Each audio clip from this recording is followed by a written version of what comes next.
Hello दोस्तों, मैं ललित पटेल आपका अपना इंडी चैनल में हार्दिक स्वागत एवं अभिनंदन करता हूं। आज हम आपसे बात करेंगे गुलशन कुमार की, जो एक हिंदुस्तान की जानी मानी हस्ती थी, जिन्होंने भक्ति भजनों की देश के अंदर लहर ला दी। आपने नाम सुना होगा टी सीरीज का, जिन्होंने टी सीरीज की कैसेट्स, तमाम म्यूजिक एल्बम हिंदुस्तान के अंदर जन जन तक पहुंचाने का काम किया था। भक्ति भाव भजनों को आम पब्लिक के अंदर बैठाने का काम किया था। वो थे महानायक गुलशन कुमार। आखिर कौन था गुलशन कुमार से नाराज? इसके पीछे कारण क्या था? गुलशन कुमार की शुरुआती जिंदगी क्या थी? उन्होंने अपना जीवन कहाँ से स्टार्ट किया था? इस पर हम आपसे चर्चा करेंगे। दोस्तों, गुलशन कुमार एक सामान्य परिवार से थे। उनके पिता की पुरानी दिल्ली में दरियागंज में जूस की दुकान थी, जो कि गोलचा सिनेमा के पास थी। उन्होंने अपने पिता का उसी में हाथ बटाया। कुछ समय के बाद उनके पिता ने बराबर में ही एक दुकान दिलवा दी, जहां पर कैसेट और टेप रिपेयर का काम स्टार्ट हुआ।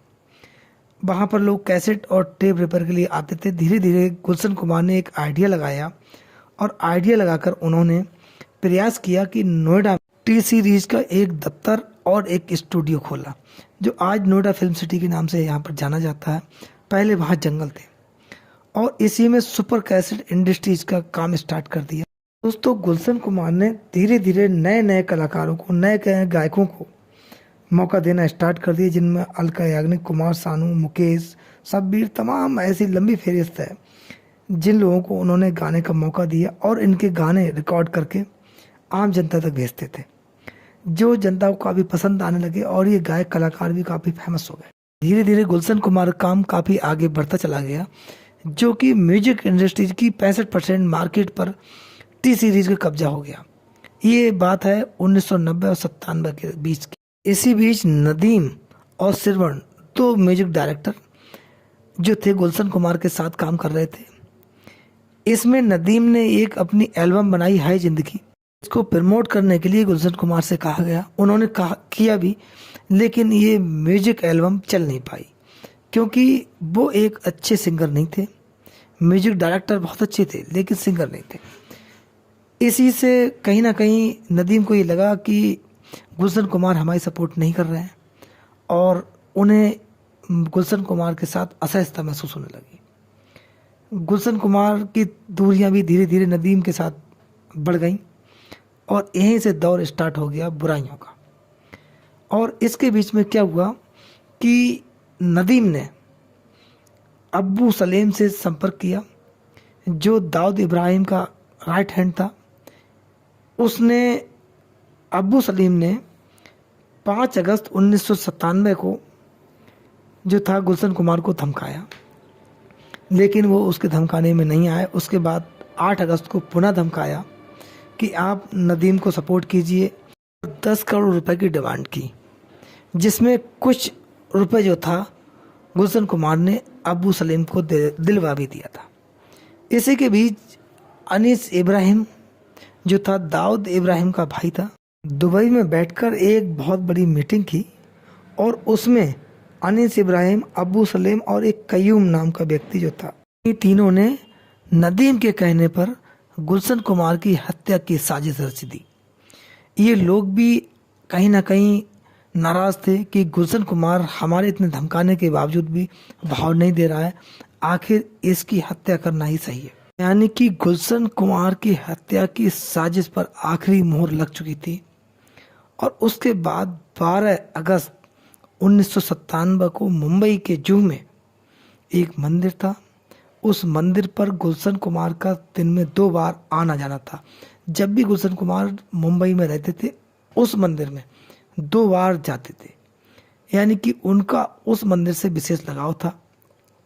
ये हत्या की साजिश रचने वाले लोगों को खूब इसकी जानकारी थी कि गुलशन कुमार अगर मुंबई में होते हैं तब इस मंदिर में जरूर जाएंगे, और ठीक वैसा ही हुआ।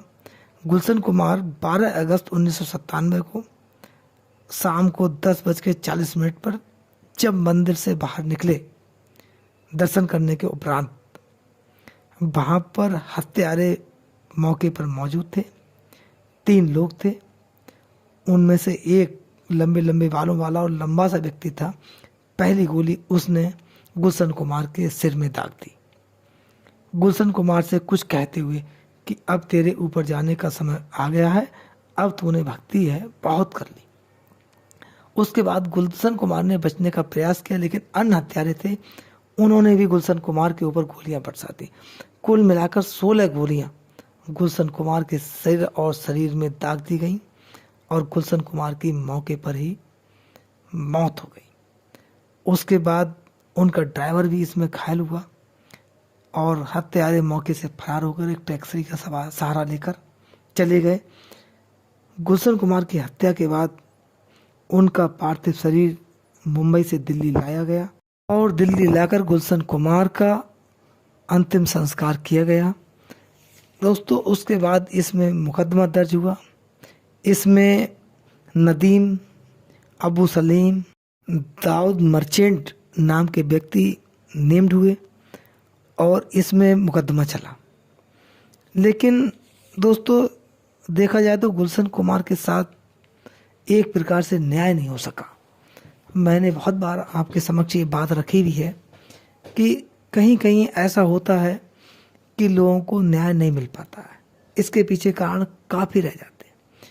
ठीक उसी प्रकार से गुलशन कुमार को भी न्याय नहीं मिल सका, यानी कि इसमें दाऊद मर्चेंट को जो है सज़ा हुई केवल आजीवन कारावास, क्योंकि फांसी इसलिए नहीं हुई, दाऊद मर्चेंट ने किसी के कहने पर गुलशन कुमार की हत्या की थी बस। लेकिन 2012 पर ये पेरोल में छूटा, भागने का प्रयास किया और ये फिर पकड़ लिया गया हालांकि। और ये जो था अबू सलीम, ये पुर्तगाल चला गया था, उसके बाद बुलाया गया, लेकिन इस पर मुकदमा हिंदुस्तान के अंदर नहीं चला क्योंकि ये वहाँ पर संधि के तौर पर लाया गया था पुर्तगाल से हिंदुस्तान। उस संधि में अबू सलीम खिलाफ अन्य मुकदमों की चर्चा थी, लेकिन गुलशन कुमार के मुकदमे की डिटेल उसमें नहीं थी, जिस पर प्रत्यर्पण संधि के तहत ये लाया गया था हिंदुस्तान के अंदर। ये गुलशन कुमार के साथ देखा जाए तो दुर्भाग्य था और इसीलिए अबू सलीम का खुला हाथ होने के बावजूद भी गुलशन कुमार की हत्या का मुकदमा हिंदुस्तान में अबू सलीम पर नहीं चला और ये एक प्रकार से देखा जाए तो इस मुकदमे से बरी ही रहा।